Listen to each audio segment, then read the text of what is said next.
Alright everyone, so this is my presentation on breaking elbows. I do apologize for my terrible mic quality. This really is my only option, so yeah, this is what we're going to be stuck with.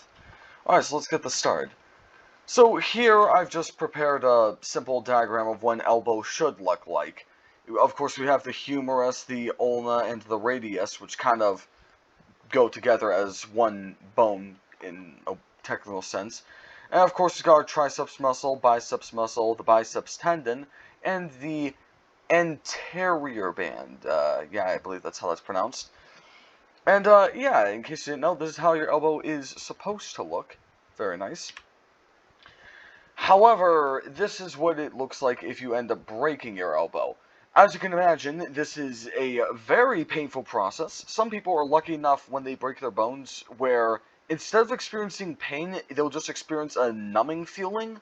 But in the case of someone like this, more often than not, you are going to experience a very, very, very sharp pain in your elbow. So that's very likely a clear indication that something has gone horribly, horribly wrong.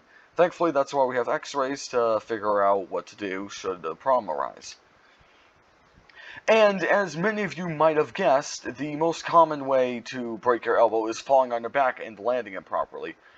It's unfortunate because by instinct, one just kind of tries to land by putting something down in front of them, like their elbow. That's just how you lean back. And of course, that puts so much force onto your elbow instantly that it ends up fracturing. It takes about 7 pounds of force to break it. So that's just really unfortunate because that's just what our instincts do. If you manage to land flat on your back, then you should be able to walk away without any major injuries. But unfortunately, we just don't do that, and this is just what happens. You'll even see in, like, a lot of sports events, I don't really watch sports, but from what I have seen, oftentimes players, if they land on their backs, like in football, their hand will jut down behind them in order to break their fall, which, of course, ends up just breaking their arm, and in this case, their elbow. And also, one of the most common groups you'll see having broken elbows will be children, because they just roughhouse a lot, they fall over all the time, and they're just not knowledgeable enough to know how to fall properly. So, yeah, it's unfortunate that it happens at such a young age, but, you know, such is life, as one would say.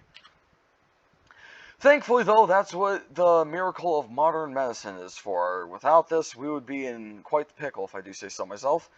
And usually, it shouldn't involve surgery, but even if you don't have to go through surgery, it will cost around $2,500.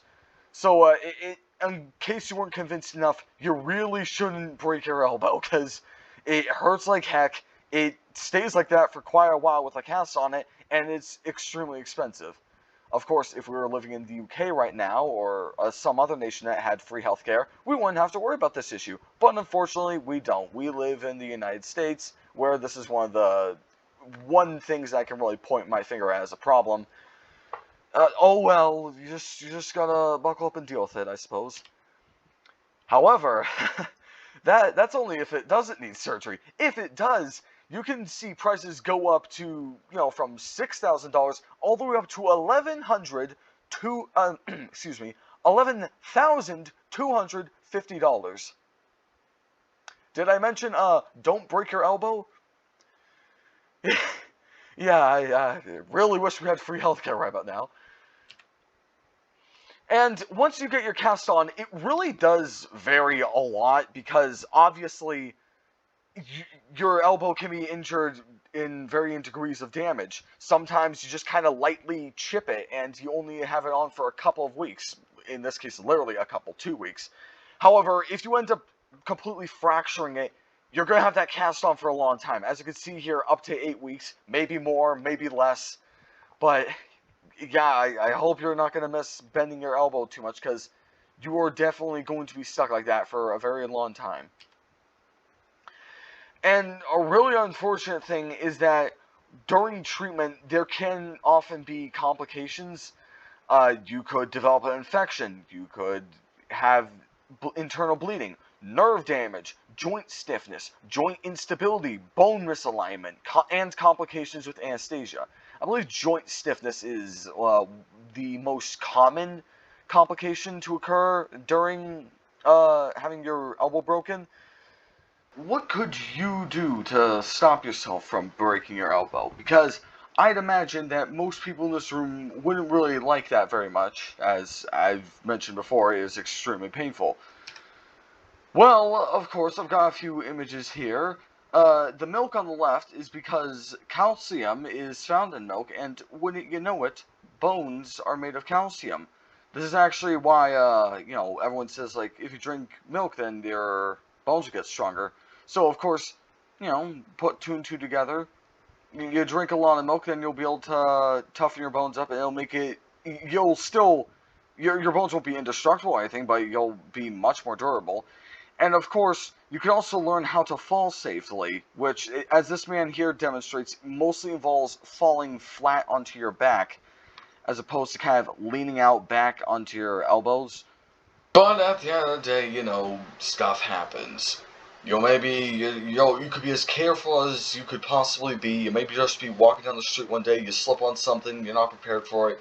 You fall back and you break your elbow. Maybe you break your knee. Maybe you break your rib. Maybe you just break something. I know I've messed myself up just by waking up improperly and sleeping wrong. Yeah, that was unpleasant. But, at the end of the day, all we can really do is prep everything we have to try and prevent this as much as possible and hope that luck is on our side so that we don't accidentally trip on nothing and break our elbows. Thank you for coming to my TED Talk.